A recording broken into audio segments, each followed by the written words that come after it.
이제 앞으로 우리는 앞에서 배운 순열과 조합을 이용해서 여러 가지 경우의 수를 구하고 그 구한 경우의 수를 이용해서 확률을 구하게 될 텐데요. 이번 영상에서는 확률의 뜻이 무엇인지, 그리고 확률의 종류에는 수학적 확률, 통계적 확률, 기하적 확률이 있는데 그것들은 다 무슨 의미가 있는지 의미를 알아보고 확률의 기본 성질에 대해서도 배워보도록 하겠습니다. 자, 먼저 확률에 대해서 이야기하기 전에 우리가 용어를 알아야 그 뜻이 무엇인지 알고 이해할 수 있겠죠? 먼저 용어들부터 배워볼게요. 자, 시행이라는 것은 같은 조건에서 반복할 수 있고 그 결과가 우연에 의하여 결정되는 실험이나 관찰을 시행이라고 합니다. 예를 들어 주사위를 던지거나 동전을 던지는 이런 것들을 시행이라고 말할 수 있겠죠. 표본 공간이라는 것은 어떤 시행에서 일어날 수 있는 모든 결과의 집합을 표본 공간이라고 합니다. 주사위를 던졌을 때 일어날 수 있는 모든 결과를 집합으로 표현한다면 1부터 6의 눈이 있는 집합 1, 2, 3, 4, 5, 6을 생각할 수 있겠죠. 그리고 사건이라는 것은 표본 공간의 부분 집합을 말합니다. 주사위를 던졌을 때를 계속 예를 든다면 짝수의 눈이 나오는 사건, 홀수의 눈이 나오는 사건, 뭐 1의 눈이 나오는 사건 이런 것들을 말할 수 있겠죠. 근원 사건이라는 거는 한 개의 원소로 이루어진 사건입니다. 주사위를 던졌을 때의 예를 든다면 1의 눈이 나오는 사건, 2의 눈이 나오는 사건부터 6의 눈이 나오는 사건까지 요렇게 한 개의 원소로 이루어진 사건을 말할 수 있겠죠. 전 사건이라는 것은 어떤 시행에서 반드시 일어나는 사건을 말하는데요. 예를 들어 주사위를 던졌을 때는 6 이하의 눈이 나오는 사건이 전 사건이 되겠죠. 그것은 표본 공간과 같은 집합으로 표현이 되는 것을 말할 수가 있겠어요. 공사건이라는 것은 어떤 시행에서 절대로 일어나지 않는 사건을 공사건이라고 합니다. 1부터 6까지의 눈이 써 있는 주사위를 던졌는데 뭐 7의 눈이 나오는 사건이라든지 0의 눈이 나오는 사건 같은 것을 말한다면 이거는 공사건이 되겠죠. 네. 자, 여기서 우리가 주의해야 될 것이 하나 있는데요. 이렇게 표본 공간이라든가 사건이라든가 뭐 근원 사건 이런 것들이 다 무엇으로 표현되는 것이냐면 집합으로 표현된다라는 것을 우리가 기억해 두어야겠어요. 그래서 이제 앞으로 확률을 구한다든지 뭐 어떤 시행을 했을 때 나오는 결과라든지 이런 것들을 다 집합으로 표현한다라고 받아들이시면 확률을 계산하고 확률을 이해하는데 훨씬 편하겠습니다. 이렇게 집합으로 우리가 이해한다고 했었는데요. 그러면 집합의 연산에서 합집합, 교집합 이런 것들이 있었으니까 사건에서도 그와 같은 것이 있을 수 있겠죠. 두 사건 A 또는 B가 일어나는 사건은 두 합사건이다라고 표현을 하는데요. A 또는 B는 A와 B의 합집합으로 표현할 수 있잖아요. 그래서 합사건을 기호로 나타내는 것 역시 A와 B의 합집합으로 표현할 수 있습니다. 그리고 A와 B가 동시에 일어나는 사건은 A와 B의 교집합으로 표현할 수 있겠죠. 이것을 우리가 곱사건이다 라고 부르기도 합니다. 그리고 사건 A와 사건 B가 동시에 일어나지 않을 때 이 사건을 배반 사건이라고 하는데요. A와 B가 동시에 일어나지 않는다는 것은 A와 B의 교집합이 공집합이다 라고 우리가 생각할 수 있겠죠. 그래서 어떤 두 사건의 곱사건이 공집합이 되면 두 사건은 서로 배반 사건이다 라고 말할 수가 있겠어요. 주사위를 던지는 것으로 예를 든다면 네, 짝수의 눈이 나오는 사건과 홀수의 눈이 나오는 사건이 서로 배반 사건이다라고 네, 생각하시면 되겠어요. 자, 여사건이라는 것은 사건 A에 대해서 A가 일어나지 않는 사건을 여사건이라고 합니다. 여사건 역시 기호로 네, A의 여집합 이렇게 표현해 주시면 되겠어요. 네, 확률은 네, 집합과 매우 관계가 깊다. 집합을 표현하는 방법으로 표현할 수도 있다라는 거 네, 이해되시죠? 네. 자, 드디어 이제 확률인데요. 확률은 한마디로 어떤 사건이 일어날 가능성을 네, 수치로 표현한 것인데요. 기호로는 PA 네, 요렇게 표현합니다. 이건 A가 일어날 확률 요렇게 생각하시면 되겠어요. 자, 수학적 확률이라는 것은 어떤 시행에서 각 표본 공간 S에 각 근원 사건이 일어날 가능성이 모두 같은 정도로 기대될 때 네, 수학적 확률은 네, 표본 공간의 개수분의 그 사건이 일어나는 네, 개수 요렇게 구하면 된다라고 여기 써 있죠. 네, 아우 말은 참 어려운데 이렇게 어려운 게 아니라요. 주사위를 던졌을 때 짝수의 눈이 나올 확률, 네, 이런 걸 생각하시면 되겠어요.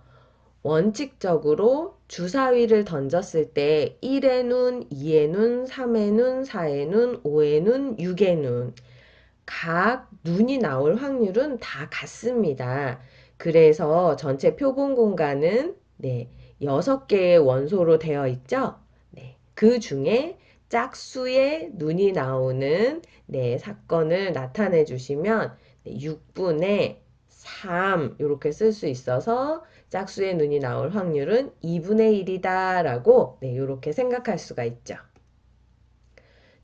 통계적 확률이라는 것은 같은 시행을 여러 번 반복해서 얻어지는 상대 도수로 구합니다.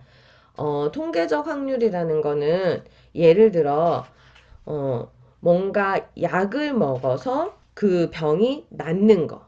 그 다음에 이렇게 뭔가 씨앗을 심어서 그 씨앗이 발화되는 것 같이 이렇게 사회 현상이나 자연 현상 중에서 그 일어날 가능성이 같은 정도로 기대되지 않을 때 우리가 그것을 실제로 실행해 봐서 네, 그 결과를 알게 되는 경우가 있는데요. 네, 이런 것처럼 어떤 씨앗을 2만 개 심었더니 12,000개의 싹이 났다.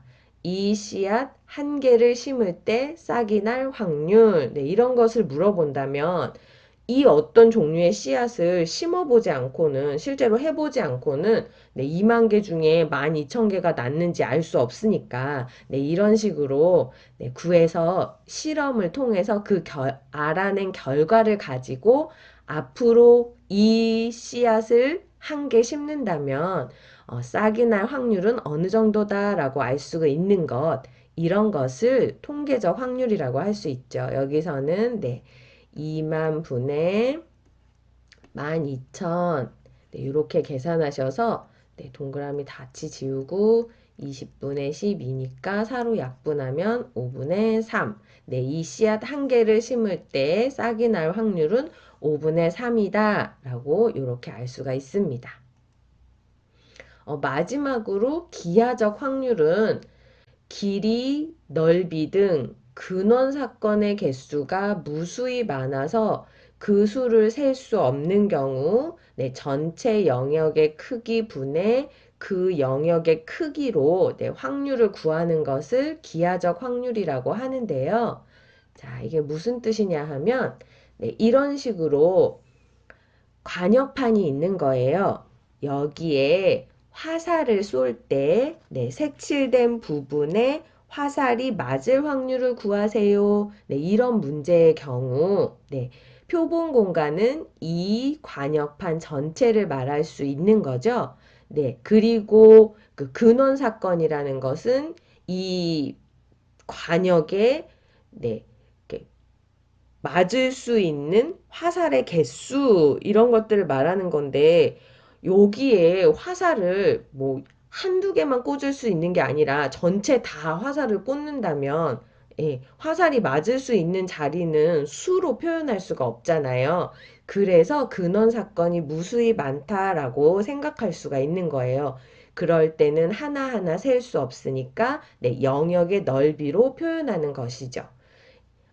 이때 요 색칠된 부분에 화살이 맞을 확률은 전체 관역판의 넓이 분의 요 색칠한 부분의 넓이 요렇게 구해주시면 되겠어요. 그래서 전체의 넓이는 반지름이 3이니까 9파이가 되고요.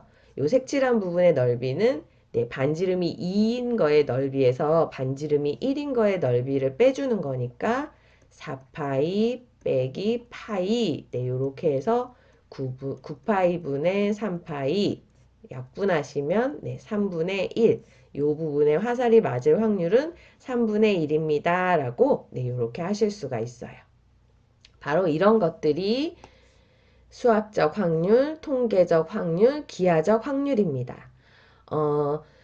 이 중에 우리가 가장 많이 다루는 확률이라는 것은 수학적 확률이 되겠죠. 어떤 시행에서 나타나는 표본 공간의 각 근원 사건이 일어날 가능성이 모두 같은 경우라고 생각하고 우리가 문제를 푸니까요.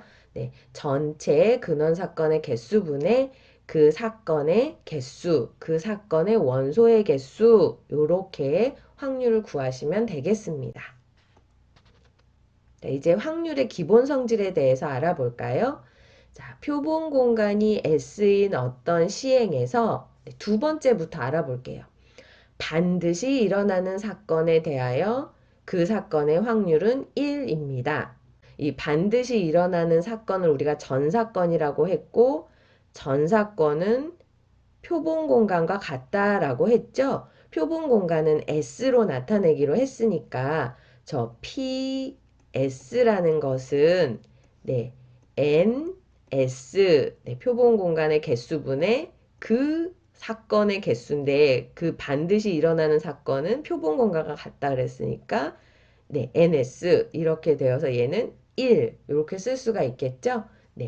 절대로 일어나지 않는 사건은 그 원소의 개수가 없으니까 P 공집합은 N S분의 0이 되어서 그 확률은 0이 되겠죠? 그렇다면 이 표본 공간 S 안에 임의의 사건의 원소의 개수는 0과 N, S 표본 공간과 같거나 요 사이에 존재하겠죠? 아무리 일어나지 않는 사건이라고 해서 그 원소의 개수가 음수가 되지는 않잖아요. 집합이니까.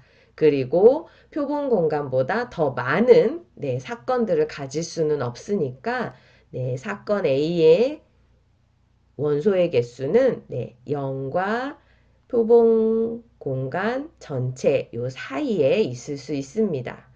이것의 확률을 구하기 위해서 우리가 전체를 N, S로 나누어 주시면요.